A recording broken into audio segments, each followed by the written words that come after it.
In other stories, the Court of Appeal ordered the court registrar to provide former Army Commander Sarath Fonseca copies of the documents pertaining to the presidential pardon that was given to him.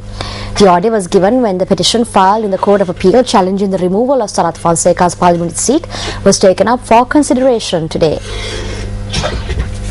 The petition was taken up before Judges Sisira Diabru and Sunil Rajapaksa. Counsel for Sarath Fonseca, Attorney-at-Law Salia Peris informed court that even though a request had been made for the relevant documents as they are needed for the case, these documents have not yet been handed over. Thereby, the Court of Appeal issued an order to provide the former Army Commander with the relevant documents and postponed further hearings to the 13th of December. The special incident that took place during the past 48 hours was that my media coordinating officer Sanjeev Amarasinghe was taken away by the CID. The Criminal Investigations Department arrived at his residence at 6:30 in the evening and took him away amidst the tears of his wife and children. When the police media spokesperson was asked about this, he continued to say that no such thing happened. That means even the IGP has no knowledge of it, just like the IGP did not know who sent the special task force to Valikada. In sports news, we have cricket. New Zealand sealed the test victory in Sri Lanka after 14 years when they beat the hosts by a comprehensive 167 runs at the Pisara Oval in Colombo this evening. New Zealand also levelled the two-match test series 1-1. To 244 runs in their first innings in reply to New Zealand's first innings score of 412. The Kiwis declared their second innings after posting 195 runs for the loss of 9 wickets, thereby setting Sri Lanka a target of 363 runs. Resuming day 5 on an overnight second innings score of 47 for 4, Sri Lanka saw vice-captain Angelo Matthews reaching his 10th test half-century, but was dismissed by Trent Boult for 84 runs. Gets it through, Matthews, stands. Fraction short, not a lot, you'll just hit. The Black Caps' bowling attack dominated the match after lunch as they were able to dismiss the last 5 Sri Lankan wickets. The Lankans were able to score 195 runs, handing the Black Caps their first win after 5 consecutive losses. This is incidentally the 4th win under the captaincy of Ross Taylor in 13 tests and the first win under coach Mike Hesson. The pick of the bowlers for New Zealand were Trent Boult and Tim Southee, who claimed 3 wickets each. The Man of the Match award was presented to New Zealand skipper Ross Taylor, while the Man of the Series award was presented to Rangana Herath for taking 20 wickets in the series. Yeah, it's one victory. We don't want to get too carried away, but we've got to enjoy the moment. We played some very good cricket over 5 days.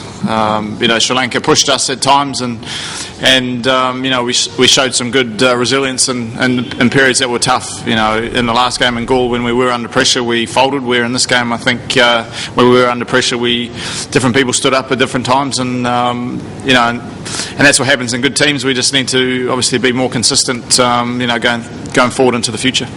First innings, obviously, the wicket was pretty good. They scored big runs, and Ross and Kane batted really well. So, and our opportunity came when we batted in the first innings to make sure that we put up a big score, and that's where we made the mistake. And from that point onwards, obviously, we were under pressure. So tough to pinpoint and say this is the reason why we win in Gaul and how we lose here, but. Well, it was an emotional day in Australia today as the country's most successful cricket captain Ricky Ponting announced his retirement from international cricket. Ponting told a stunned news conference that he would be calling time on his glittering 17-year career after this week's third test against South Africa. Ricky Ponting made his test debut at the age of 20 against Sri Lanka at the WACA in Perth in 1995 and went on to become Australia's most successful skipper with 48 test wins. Ricky Ponting has scored 13,366 runs in 167 tests at an average of 52.21 in his career, but he has struggled for form in the current series with South Africa. I let the team know of my decision to make this test match my last. It's a decision that obviously I thought long and hard about, put in long consideration about the decision. At the end of the day, it was based on my results and my output really in this series so far. It hasn't been what I expected myself, and it certainly hasn't been to the level that I feel is required for batsmen and players in the Australian team. So And as I've said all along, I continue to play this game as long as I felt that I could contribute to wins and play well enough to help the team win games. And over the last couple of weeks, I think that that my level of performance hasn't been good enough to do that. I know I didn't have a feeling it was coming. I spoke to Ricky, or Ricky spoke to me, sorry, after the Adelaide Test match. And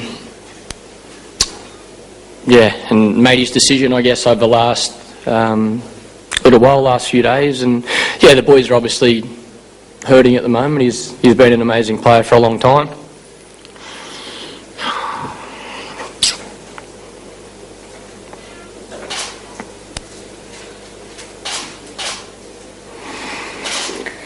And that'll do me for today.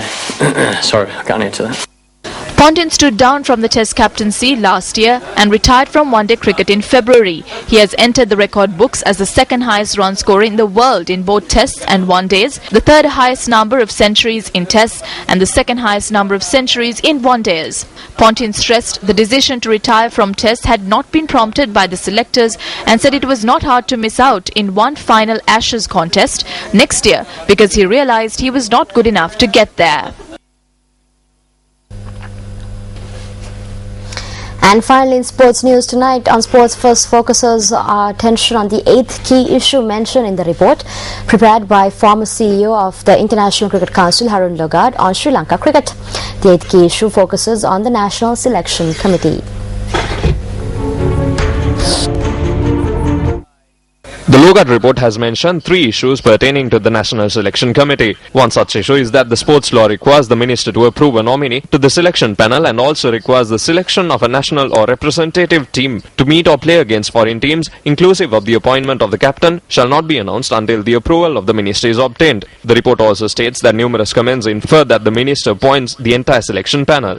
Furthermore, the report notes that the selection panel is directly responsible for the selection of the under-19, the A team of the national team, in addition to determining the contract list of players and talent scouting.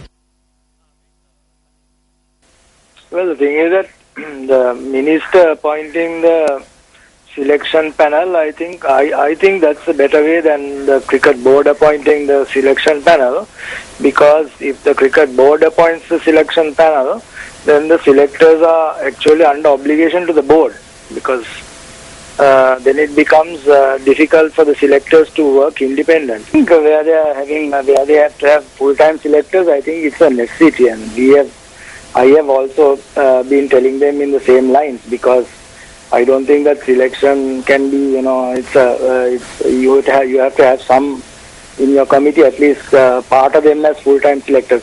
And where the team is concerned about the approval from the minister, I feel that if the minister appoints the selection committee, I think that he has faith in the committee. So for it to go back to the minister for approval, I don't know whether that is necessary.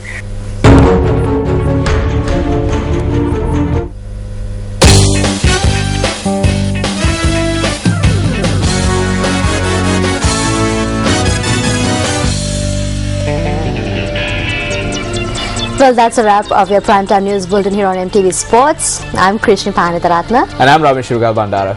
Good night.